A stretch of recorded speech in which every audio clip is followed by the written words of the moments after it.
Hi, Yulia. Hi, Hugh. It's so lovely to see. Thank you so much for taking the time to speak with me. First of all, where are you? I'm standing here in Isakcha, and the crossing border with Ukraine is just there.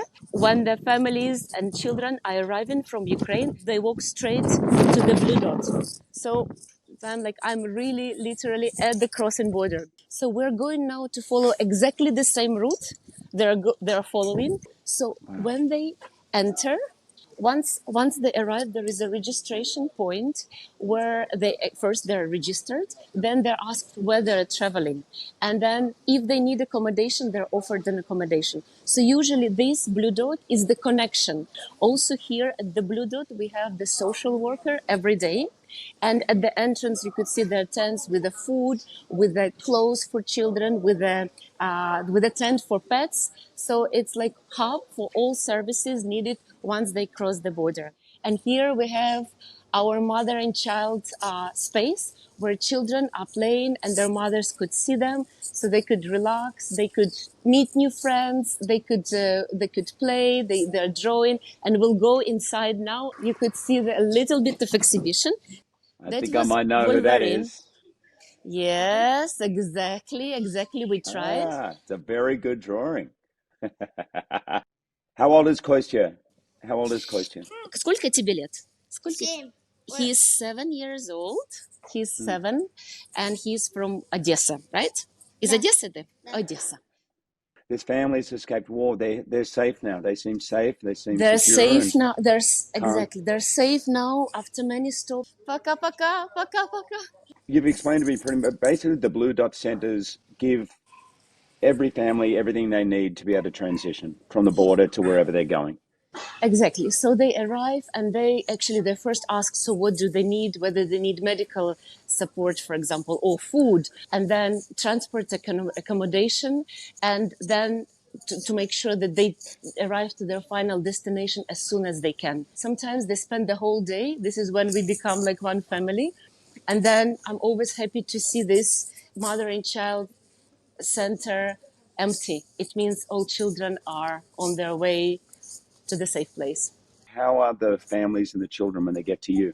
On one hand, they're safe because they cross the border, so they're safe from being shelled or being injured by the Mm, war. On the other hand, they're facing another difficulties and another challenges because that is the dark opportunities for child trafficking. So yes. unaccompanied children who are crossing the border here, they're at the most of the risk. That's why we're making sure that we follow them, we trace them, and we help them throughout their journey. I've heard that half of the children of the Ukraine, half of the child population has been displaced. I think this is the biggest sort of refugee crisis since the Second World War of displacement of people. But can you give a sense of the enormity of it? How many people are coming through there every single Yes. day? So at the moment, almost 5 million children have been uprooted from their homes in Ukraine. 5 million. And it's internally displaced from one part of Ukraine to another and externally. So they leave Ukraine to the neighboring countries. And it's a huge number and it's difficult to understand, but it's basically a child every time my heart beats. And every time your heart beats, a child is crossing the border. And Mm, they should have been in schools now, in mm, kindergartens. They should mm. enjoy their childhood. War has taken their childhood. And this is heartbreaking. And it must be heartbreaking for you. I know you're Ukrainian, Yulia. Yes, every child I talk to breaks my heart because I see what they're going through, and I cannot believe it is happening to my country. That's why I'm here at the borders. I just felt that I need to witness and to tell the story of the strength and resilience of the Ukrainian mothers and children, and tell the story of the wonderful volunteers and also the story of UNICEF in action. And this blue dot is actually a great example how we respond to the emergency. Yulia, what do you need? How can we play our part? How can people who are watching this, how can we play our role? I mean, you're doing an incredible job there and it's so inspiring. And I know a lot of people will want to help. So how can we help? By donating to UNICEF, you could help children at every step of their journey. UNICEF can provide the essential supplies and services for the families and children in Ukraine and at the neighboring countries.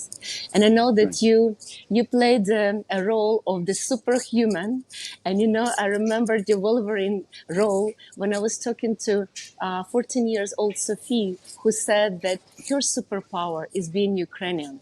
So now that's the time of all our superpowers to unite so we can support Ukraine. All of us were looking to rebuild new and better future for Ukraine. And together we Yes. can make it happen.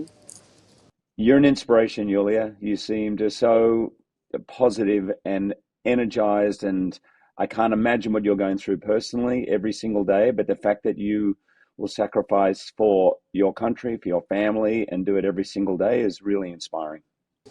Thank you. And this is Uh, what yeah, thank you. This is where I felt my role to witness and to tell. And I know you're playing now a very successful role in Broadway, but at this moment of time, we're playing the same role. So we're telling the world about the yeah. children of Ukraine and about the war in Ukraine and the challenges our children are playing.